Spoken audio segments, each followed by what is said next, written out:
All right. Hello there, everyone. Welcome to today's press conference. I'm here with head coach Frank Reich. We will take questions using the raise hand feature on Zoom, and as those come in, we will call your name. If you are not a usual to this press conference, please make sure to list your name and affiliation.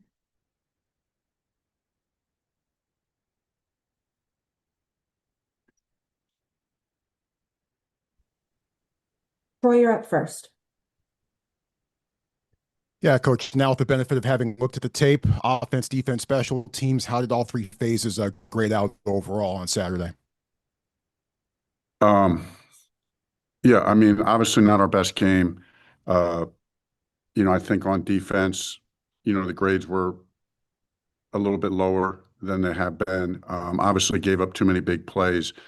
Um, and they executed really well, both in the run and the pass game. The encouraging thing is, like, you can see we we can make those plays. We have made those plays. We did have a few communication errors. We had a few little mental mistakes here and there that led to some big plays. So there were plenty of correctable offenses that we can get better at. Special teams was a solid day. Obviously they had the one good return at the start of the second half, which was a little disappointing, because we made that late score at the end of the first half, and it's a two-score game. Let's get a stop. We go down and score. It's a one-score game. So that whole sequence was a bad sequence for us. The start of the second half was a bad sequence for us. And then offensively was encouraged. I thought Ben played his best game. Was encouraged with some of the play action shots we were able to hit down the field. The running game was a mixed bag, mostly negative. Had some mental errors up front as far as some of our ID stuff that we don't normally make. So those are all correctable things, and we have to get those corrected. Thank you, Troy. Dylan? Yeah, Ben had a great game again. He had two touchdowns, 286. Kind of talk about his performance and kind of his development over the last couple of weeks. This is the second straight game where he had no turnovers. He looked good. So, what was his development been like the last couple of weeks? Yeah, I mean, I think Ben's gaining confidence. I think that some of that's just the natural progression of, going into the season and continuing to learn the nuances of the offense, get comfortable with the receivers and, calling the game the way he has to call it. So I think we can build off that. In particular, I think he's throwing the deep ball very well. And that's been showing up in practice. I mean, because those weren't just good deep completions. Those balls, the two deep ones were, real perfect, right in stride. So really encouraged with that, and so opportunities there. There's still more meat on the bone there, as we say, that we can get better at, and we really need to. And the big disappointment from the game, and really going back to the question that Troy had, is the protection on offense was not what we wanted. We gave up 5 sacks, and so we got to protect Ben a little bit better, and so those are things we're working on. Thank you, Dylan. John? Coach, speaking of quarterbacks and deep balls, just taking it to San Jose State in the Bill Walsh legacy game, number 5, Walker Egan. These teams played last year, 34-31, high-scoring game. He's not shy to throw the deep ball. Just kind of your initial impressions of San Jose State's defense. Yeah, well, first of all, like you said, as the quarterback, a returning all-conference quarterback. So certainly a lot of respect for him and, and what he's done. And yeah, he's not bashful. You can see that. I haven't watched a ton of their offensive tape yet. I've watched a little bit, but good on offense. Ran for almost 200 yards last week. So, well bound. Obviously had that one long run, that 180-some yard run that I made sure to put my eyes on, and a couple of the others that they had. The receiver, number 10, he's a really good player. He's a really dynamic, one of the leading receivers in the country. So he's a really good player. They want to get him the ball. On defense, they got, a bunch of returning starters, 5 or 6 returning starters. The linebackers are really good, aggressive players, number 1, number 4, guys that kind of pop out on the film. Up front, they're all really active and physical players, on their defensive line. And then the secondary, just got good, solid players. I mean, you see them, they got good schemes. They play it well. Coach, their defensive coordinator, Coach Odom, very, very accomplished defensive coordinator, very successful, defensive coordinator, has a impressive resume. They put a lot of good stuff on tape. It's well conceived, well executed, and well coached. So, and then obviously, I think their staff in general, obviously with their head coach and the offensive coordinator as well, just a real good leadership crew there, established and successful, great resumes. Obviously, the head coach's resume at Navy is certainly impressive, and what he's done at San Jose State. So we'll have our hands full. Steve? Yeah, Frank, following up on John's question there, and just kind of the end of your statement, how well or not well do you know Coach Niumatalolo, and what relationship, if any, did you ever have with Bill Walsh? I don't know, Coach. I was afraid to try to pronounce his name. I was working on it, but I didn't want to butcher it. So, Coach Ken. yeah, yes, that's what I should have said.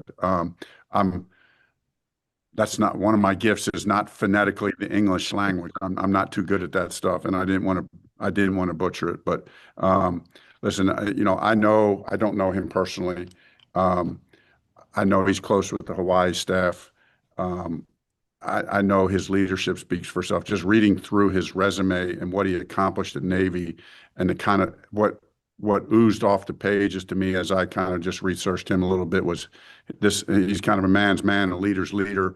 And he's going to win. He's a winner, and so I felt you can feel that. You can feel that from watching the tape. You can feel that from reading about him, studying him a little bit. So a lot of respect there. And as for Coach Walsh, did you ever have any connection to him? I did not. Regrettably so. Had not really ever had the chance to cross paths with him. Thank you, sir. Yeah. Thank you, Steve. Ben? Yeah, just kind of going back to Bryce Farrell, just kind of talk about just kind of the weapon that he's becoming for you guys, especially on those deep balls. Just how nice is it to have a receiver of that kind of speed out there? He's been great. He's worked so hard all off season in practice. He and Ben have really spent a lot of time, on that stuff and making sure we hit those routes in practice. And but what I appreciate about Bryce is, yeah, he's got some speed, but he's really developing into a complete receiver, not just a role player who can step in there and go deep, but he can run the underneath stuff as well. He'll go in there and block in the run game. So really think he's been a highlight for us on offense. Thank you, Ben. John? Coach, you told Troy and me before the Syracuse or the Virginia game that getting pressure would be one of the objectives, and that was a very savvy quarterback. After the game, sort of a tip of the cap because he did everything well Chandler Morris did. But just more generally, how would you evaluate sort of the pressure aspect of your defense? And I know Teve's coming back from being off, but what kind of a weapon can that be? How do you assess that part of the defense? Yeah, I mean, it wasn't our best game, and as you said, the quarterback. Every time we did get pressure, Chandler, he was incredibly nifty and got out of it every time. Actually, I was going back over that tape again. I was going back over their offensive tape again this morning, and for a couple different reasons, and just some of the plays he made, on the move to get away from things were really, really impressive. So I'm confident in our rush, in our pressure packages. I think on the whole, our defense has done a good job. Coach Thompson has done a good job. Not our best effort against Virginia, but we got to get back on track. Thank you, John. Troy? How'd you come out health-wise after this one? A few little nicks and bangs here and there.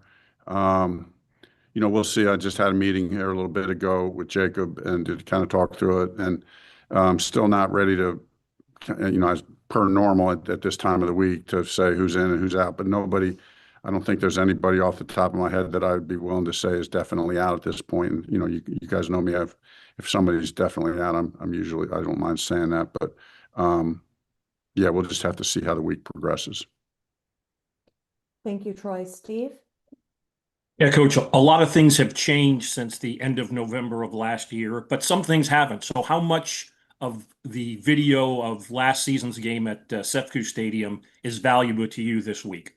I think it's valuable. I was, watching through it with a couple of our, coaches that were here last year, and, just getting a sense for, how we attacked them last, how our team attacked them last year, what worked, what didn't work. Obviously it was a different team and different offense, and so it's not all carryover, but there could be one or two things that carry over. I mean, we still have, we're in the early phases of game planning.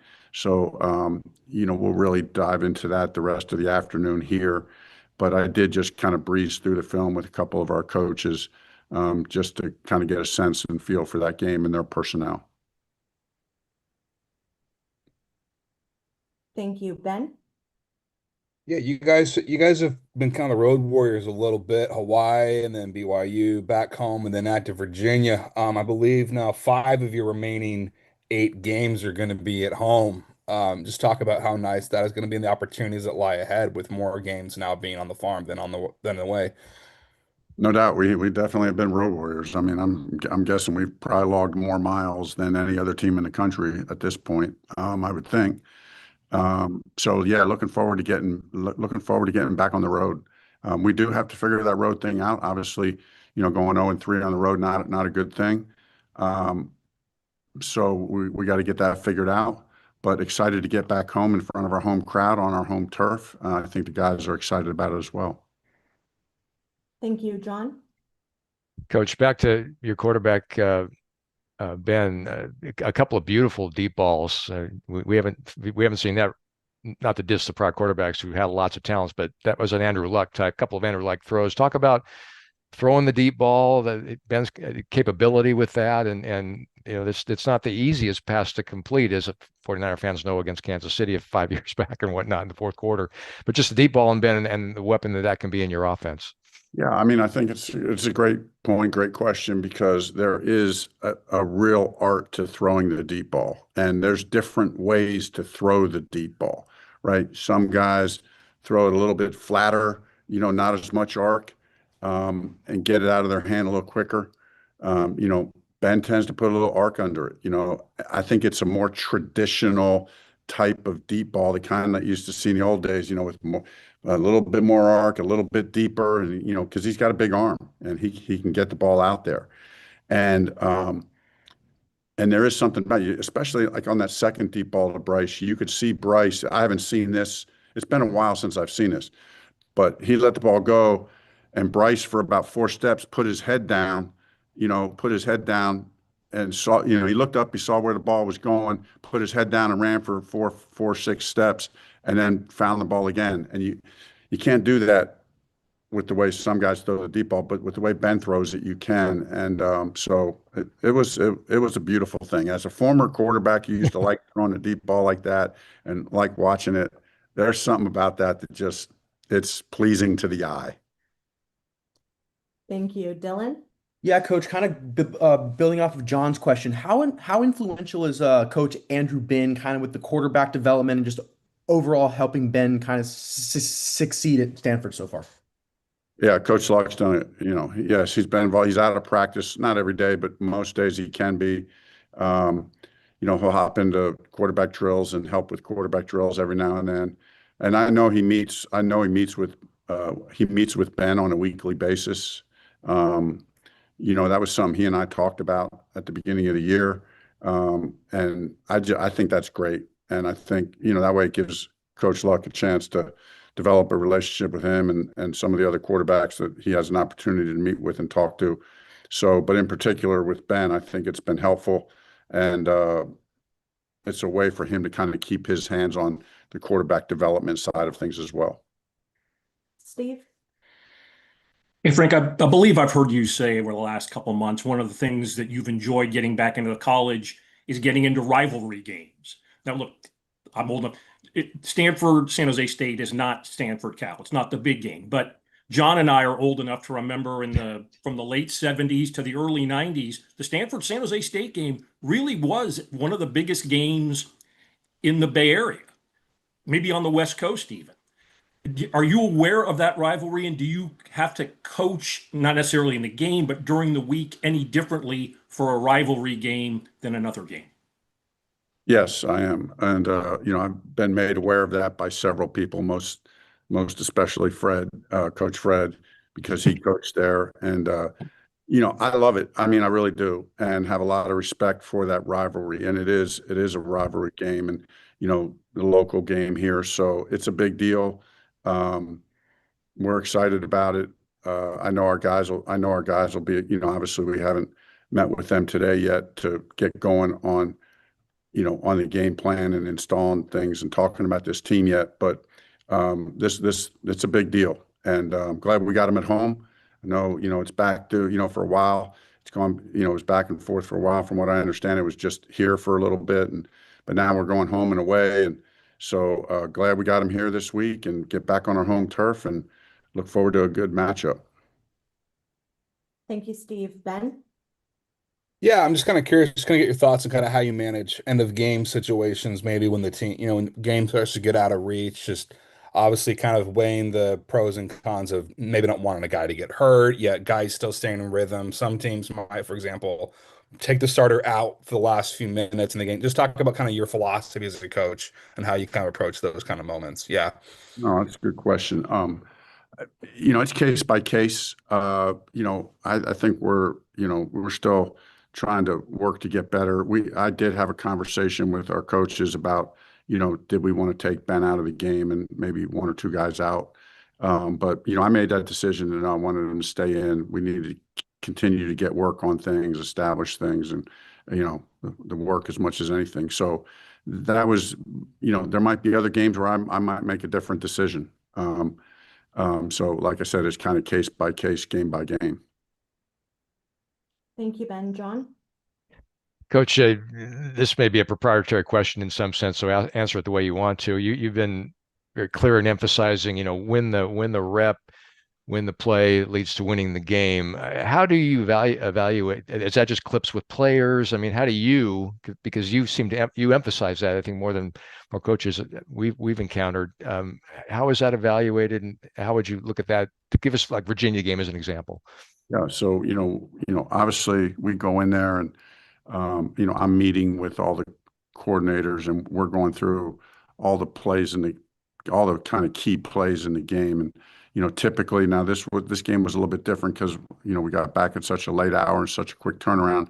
But I will typically show a long tape in a team meeting that shows both the positive and the negative plays in all three phases: offense, defense, special teams.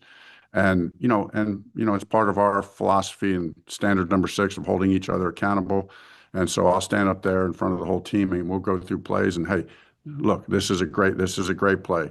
We'll call out names, we'll call out what the mistake was, what the great play was, and we show both. And that includes when, there have been plays when, I'm critiquing myself. Hey, that was a bad call by me. When I called that screen backed up against BYU and we got a safety on it, that's a bad call by the head coach. I want the players and I've had other coaches, we've called out other coaches that have taken responsibility for things that hadn't put the guys in a good position here. So we just believe that that's the kind of environment that if you want to get better, you got to hold each other accountable, and it's got to go play by play, and you got to get those things corrected. Thank you, John. Any other questions, Ben?